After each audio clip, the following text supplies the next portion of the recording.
এ দৃশ্য দেখে অদ্ভুত মনে হলেও এর পেছনে লুকিয়ে আছে ভয়াবহ কিন্তু মানবিক এক ঘটনা। মহাকাশে ৯ মাস ধরে আটকে আছেন ২ নভোচারী, যার একজন ভারতীয় বংশোদ্ভূত সুনিতা উইলিয়ামস। মহাশূন্যের ভরহীন পরিবেশে আটকে থেকে মৃত্যুর খুব কাছে পৌঁছে গিয়েছিলেন তারা। আবার উজ্জ্বল হয়ে উঠেছে তাদের বাঁচার আশা।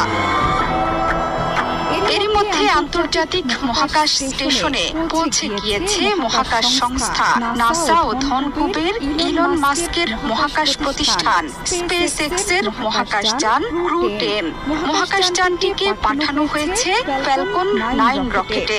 শনিবার ফ্লোরিডার কেনেডি স্পেস সেন্টার থেকে রকেট উৎক্ষেপণ হয়েছিল। রবিবার সকাল ৯টা ৩৫ মিনিটে মহাকাশ স্টেশনে নেমেছিল রকেটটি।